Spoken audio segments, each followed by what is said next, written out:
Melissa here, coming from my garden, and I was just going to go over some of my compost things that I do.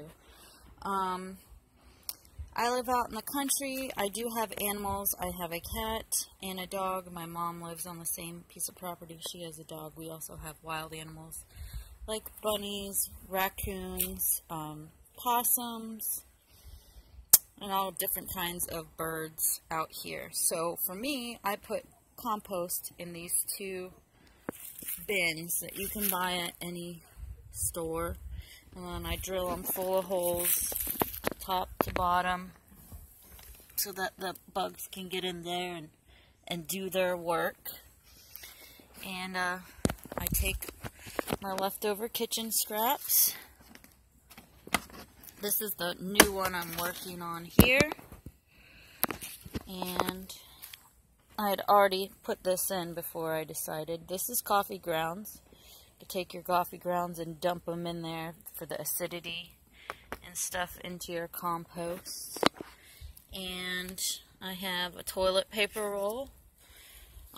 There's browns and greens you want in your compost. Toilet paper roll is a brown. You can use leaves as a brown. Newspaper, I actually have some pieces of newspaper in there. I get a lot of rain here in Florida, and you don't want your compost to get too soppy wet. I just tear up the pieces of the toilet paper roll and put them in there. And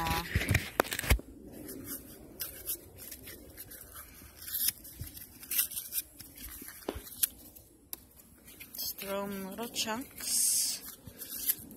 And what's good about that is this is always pretty plentiful. Everybody uses toilet paper.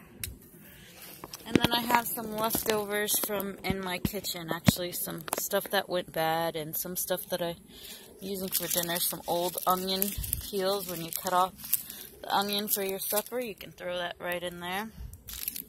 Pieces of the garlic that and then there's some peppers in here that had went bad that I didn't get a chance to use. And instead of going to a landfill, this can go right back into the compost to feed my garden. And were there seeds in those peppers? Yes. But I plan on getting this, to the right temperature so that the seeds don't sprout. And give it a good mix around here,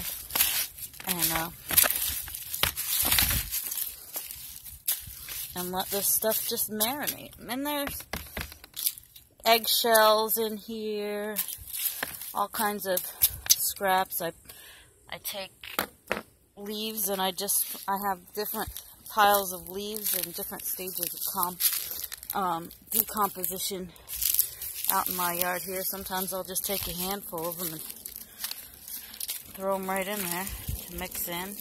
And I'll take the fresh yard clippings and put them in here. And I just mix them right in together. This is my new mixture here. It barely has anything. It smells a little bit funky, but not too bad.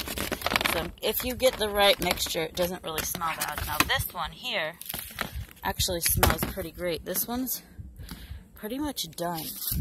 There's a couple things that could, it's got a consistent color to it.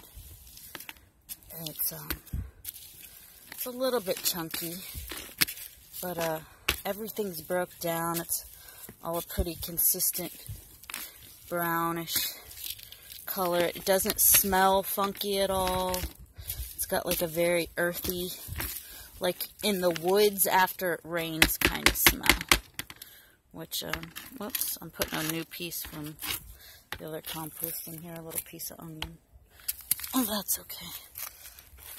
And, yeah, these compost bins actually work really good.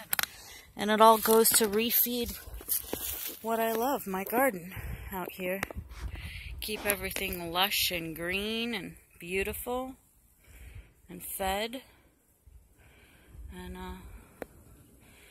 yeah, it keeps everything happy and green, and I get to recycle, reuse, and repurpose my waste Actually, I could take that paper plate and cut it up into pieces and put it in there too. But yeah, it's a little bit of my composting that I do. It's not much, small bins. There's only a couple people here, so we don't have a whole lot of waste. And it feeds my lovely garden. So recycle, reuse, and repurpose.